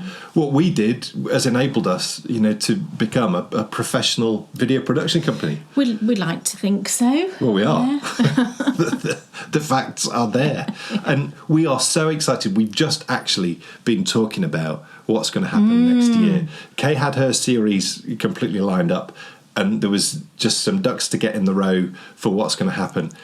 And it's really cool. Something totally different. And also enough of the same so that familiar, what you're getting. But also a lot of things different. Honestly, yeah, it's going to be so cool. Fun. So we'll do you will see a trailer for that before the end of you'll see it at the end of my final episode. Right, yes. Because we've already worked out when we can, very excited. Look, it's time for the Endy Bits. Endy Bits! Oh yes, now, forgot to mention, My Perfect Socks, obviously not here next episode. No. Because the story of Holy Island continues next time. Oh yes, time to delve into those Vikings, which is going to be very exciting. And then My Perfect Socks back the episode after that. So back to the normal now running. Kay's one show, I'm the other show. So we've just published our latest issue of Knitability. It is absolutely stupendous. It's got some wonderful interviews in it with some a tremendous designer, but also a really tremendous maker as well. So don't miss that latest issue of Knitability. It's absolutely corking. And also our next Patron Exclusive Show, Kay's mentioned that already, is coming up next Sunday, the 27th of July. Yeah. It will be at 2 p.m. British Summer Time. And full details on how to watch that show are in the show notes below. Our Summer of Stitching continues on the 22nd of July as Kay completes her 100-acre bag. Yes. Oh, yes. She'll be doing the poppers. And also the top stitching and just giving it a lovely iron and Lovely. Yeah. And that, ladies and gentlemen, is pretty much it. So thank you so much for watching. Thanks, everybody. What a show it's been. Yay. And we'll see you in 2 weeks with a brand new show featuring more of the story of Holy Island. See you soon, everyone. Bye. Bye. So, I'm so excited. So yeah, that's the inspiration. That's where it came from. And something just happened. Is it a noise up there? Does that matter? Landscape Originals. Oh no, it is Landscape Dies. Sorry, I just got confused there. Yes, Landscape Dies. Let's give the spoon a wipe. Oh, that's a nice noise. An excitement, only by a hair. Because we're all winners here, Kay. Don't even start about sports days. No, I might do a full review, but... Oh, Dan, did you hear Dan there? I've done a review. Oh no, I've got 3 more sections of the toe, 9, 10, 11, and then... Of the toe? What am I saying?